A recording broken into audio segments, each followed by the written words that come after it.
Pesona Ustadz Tampan, Bab 5, Rencana Pernikahan. Ah, maaf, saya sedikit kaget. Sierra kembali bersikap lemah lembut, menundukkan kepala, meminta maaf kepada semua orang di dalam ruangan tamu. Suara teriakannya tadi menggelegar, membuat kaget semua orang yang ada di sana juga, kecuali Hito dan Aisyah, yang memang sudah tahu bagaimana kelakuan putrinya sendiri. Kiai Ahmad dan Umi Aminah saling menatap sambil tersenyum. Mereka menganggap Sierra gadis yang lucu, sedangkan Rizal malah melihat aneh kepadanya. Apa-apaan dia? Aneh sekali, dasar gadis tidak jelas. Batinnya mengomentari apa yang baru saja Sierra ucapkan. Lama-lama aku tidak tahan juga bersikap lembut begini. Hahaha, biarin saja. Aku tidak peduli. Toh aku tidak pernah ingin menyembunyikan sifat asliku juga. Setelah hari ini aku akan kembali ke bentuk semula. Dia pikir yang bermuka dua hanya dia saja. Hahaha, aku juga bisa. Sierra tersenyum sendiri sambil menundukkan kepalanya. Kamu pikir yang kamu nikahi itu bukan anak manusia apa? Seenaknya saja mau nikah sekarang? Umpat Sierra pelan. Matanya melirik ke segala arah. Dia takut umpatan yang baru saja dia katakan didengar oleh orang-orang di sampingnya. Kenapa kamu tidak setuju? Kita menikah sekarang juga? Rizal kembali bertanya kepada Sierra. Gadis itu menarik nafas panjang, berusaha untuk menjadi seorang gadis yang anggun kembali. Dalam hati, dia benar-benar sedang menahan tawa dengan kelakuan dia hari ini. Saya ini dilahirkan dari sebuah keluarga. Bukan muncul tiba-tiba dari perut Doraemon.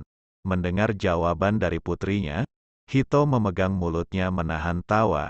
Kiai Bahar mulai sedikit khawatir, karena ucapan Sierra mulai ngawur kemana-mana lagi. Maksud kamu? Rizal mengernyitkan dahi, menatap sinis. Saya memiliki keluarga yang bertanggung jawab atas hidup saya.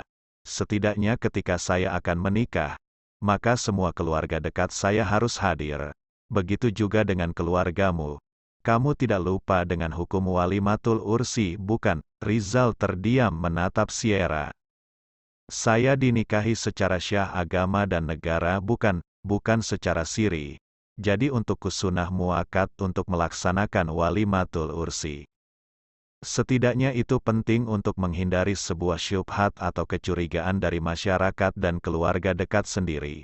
Saya tidak mau tiba-tiba digosipkan telah melakukan perbuatan syara atau zina. Karena belum diketahui status yang belum menikah, apalagi Ustadz Oza adalah seorang public figure, jangan sampai menimbulkan keresahan dalam masyarakat, ketika tiba-tiba Anda menggandeng saya di depan masyarakat umum. Sierra menarik nafas, melihat sedikit ke arah Rizal. Enak saja, langsung nikah diam-diam begitu. Big no ya, setidaknya aku harus mendapat pengakuan sebagai istri sahnya. Apalagi Ustadz Oza seorang yang dikenal masyarakat, bibit-bibit pelakor pasti ada banyak di sekitarnya. Hahaha, untung otakmu lagi jalan Sierra, untung waktu ngaji dulu kamu gak lagi ngantuk. Ada gunanya kan ilmu yang kamu pelajari. Sierra merasa puasa sendiri dengan apa yang sudah dia sampaikan tadi. Dan dia melihat wajah Ustadz Oza yang nampak tidak terima dengan jawabannya. Saya setuju dengan apa yang kamu katakan, Duk. Kita perlu mengadakan syukuran atas pernikahan kalian nanti. Tidak perlu mewah-mewah. Yang terpenting semua keluarga dekat, semua tetangga dekat tahu kalau kalian sudah menikah. Dan satu lagi nak Rizal, wali Sierra adalah abinya. Dan hari ini tidak ada dalam pertemuan ini. Nanti kamu mungkin bisa datang sekali lagi, untuk benar-benar minta izin kepada ayahnya Sierra. Cetus Kiai Bahar menambahkan apa yang diucapkan oleh cucunya Sierra. Ah, nih cewek bikin ribet juga ternyata. Aku paling males digosipin orang. Kalau nikahnya diumumkan ke masyarakat, siap-siap gosip bertebaran. Rizal menggerutu sendiri. Saya tidak keberatan Kiai. Ini kan hanya masalah waktu. Sekarang atau nanti asalkan tetap terselenggara dengan baik. Kami tidak keberatan. Kini Kiai Ahmad mengambil alih jawaban yang seharusnya diucapkan oleh Rizal. Pria itu langsung menoleh kepada abahnya. Tapi Bah, Rizal ingin protes, karena merasa keberatan dengan rencana itu. Opo Za?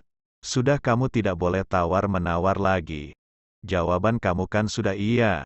Jadi soal perencanaannya, biar kami yang putuskan saja. Kamu juga kan sibuk, masih banyak jadwal ceramah di televisi. Skak Kiai Ahmad tidak mau tahu. Dari di belakang Rizal langsung menertawakan sang ustadz, yang tidak bisa berkata apa-apa lagi. Kiai Ahmad dan Kiai Bahar kembali berbicara serius.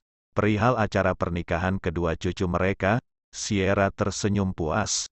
Tentu saja dalam hati dia merasa senang, karena bisa menikah dengan ustadz pujaan hatinya, meski dia harus berpura-pura cuek dan tidak suka kepadanya.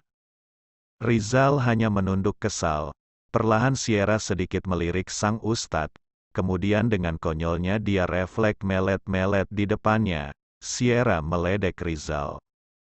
Hahaha, dasar ustadz sombong bin nyebelin. Semua orang berpihak kepadaku. Kupastikan sebelum aku mengatakan rasa cintaku kepada kamu, kamu akan berkata kata-kata itu duluan kepadaku. Rizal mendongak. Dia melihat sedikit apa yang sedang dilakukan oleh Sierra. Seketika pria itu langsung mendelik tajam tidak suka. Kamu meledekku? Tanyanya dengan serius.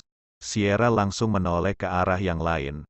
Tidak peduli dengan apa yang ditanyakan oleh Rizal. Saat Rizal menoleh ke arah yang lain, gadis itu melakukan hal yang sama beberapa kali. Untung saja Kiai Ahmad dan abahnya sangat serius dengan perbincangan mereka, jadi kelakuan anehnya tidak ada yang tahu. Dasar gadis aneh, pantas tidak laku, celetuknya lagi pelan. Yang tidak laku siapa?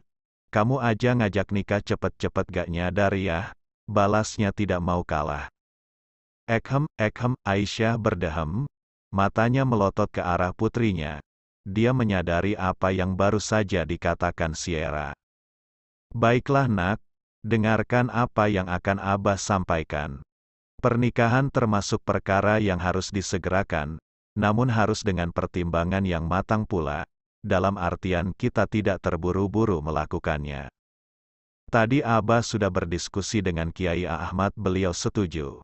Jika pernikahan akan dilaksanakan 2 minggu ke depan, insya Allah, waktu 2 minggu cukup untuk menyiapkan syukuran sederhana pernikahan kalian. Dan besok, mumpung Kiai Ahmad dan Rizal masih ada di sini, kamu bisa mengantarkannya ke rumah Abi Kamunduk. Dia harus diberikan kabar dengan segera. Kiai Bahar menyimpulkan isi perbincangannya dengan Kiai Ahmad. Bagaimana Aisyah Hito? Kalian setuju dengan yang Abah putuskan? Kalau keberatan katakan saja, mumpung kita masih berkumpul, jadi bisa dicarikan solusinya. Sierra setuju Mbah, jawab Sierra duluan. Mendengar apa yang dikatakan oleh putrinya, Aisyah tidak bisa menolak, begitu juga dengan Hito. Meski dalam hatinya dia merasa kurang srek dengan Rizal, tapi dia tidak bisa melakukan apapun untuk menolaknya. Apalagi ketika Sierranya sendiri sudah menyetujuinya. Kamu Za, bagaimana? Tanya Kiai Ahmad berbisik pelan. Memangnya Oza bisa menolak? Dari tadi yang sibuk kan kalian? Jawabnya ketus. Za, kamu ini, minta digetok palu sama Uti. Sierra mendengar apa yang dikatakan oleh Umi Aminah, gadis itu langsung tersenyum sambil menundukkan kepala. Dia tidak ingin lagi lepas kontrol di saat-saat terakhir pertemuan mereka. Setelah diputuskan semuanya, keluarga Rizal berpamitan. Mereka akan pulang ke rumah mereka yang ada di Jogja. Sejak keluar dari rumah Kiai Bahar, tidak terlihat senyum dari wajah Rizal, berbeda dengan wajah kedua kakek dan neneknya, yang begitu menyimpan kebahagiaan di wajah mereka. Mana nomornya? Ucap Rizal tiba-tiba kepada Dery. Sang asisten sedang menyetir mobil, dia sedikit bingung dengan apa yang diminta oleh Rizal kepadanya tiba-tiba. Maksud Ustadz Oza? Mana nomornya? Perintahnya lagi sambil menadahkan tangan. Nomor apa Ustadz? Tanya Derry pura-pura tidak tahu. Dia menahan tawa. Kamu sedang meledekku, seru Ustadz Oza. Tidak Ustadz, mana berani saya. Tapi nomor calon istri Anda sudah saya buang. Di tempat sampah rumah Anda yang di Jakarta. Sesuai yang Ustadz katakan, kalau Ustadz tidak perlu nomor teleponnya. Jadi saya buang saja. Rizal menatap geram ke arah Derry. Sang asisten mengalihkan pandangan kembali fokus menyetir mobil. Dia tahu Rizal kesal karena perkataannya. Besok saat pulang cari sampai ketemu, perintahnya lagi. Derry hanya mengangguk, heran dengan kelakuan Rizal yang aneh. Kemarin menyuruh dia untuk membuang nomor itu. Sekarang malah ditanya dan diminta lagi. Kalau Ustadz Oza mengizinkan, besok saat kita bertemu dengan Bu Sierra lagi, saya bisa minta nomornya lagi. Derry memberikan saran paling jitu, biar dia tidak usah lagi cari kertas kecil itu di tempat sampah. Kegaran nanti dia, awas kamu minta lagi padanya, saya maunya yang kemarin. Derry menggelengkan kepala. Rizal mulai bersikap sombong dan tidak mau tahu. Namun Derry malah ingin tertawa melihat sikap aneh Rizal. Tidak biasanya Rizal penasaran dengan seorang perempuan. Bersambung, jangan lupa berikan komentar membangunnya ya. Maafkan juga jika masih banyak kekurangan dalam channel ini. Terima kasih semuanya. Love you sekebon. Semoga bisa menghibur teman-teman semua. Jangan lupa subscribe, like, dan bagi.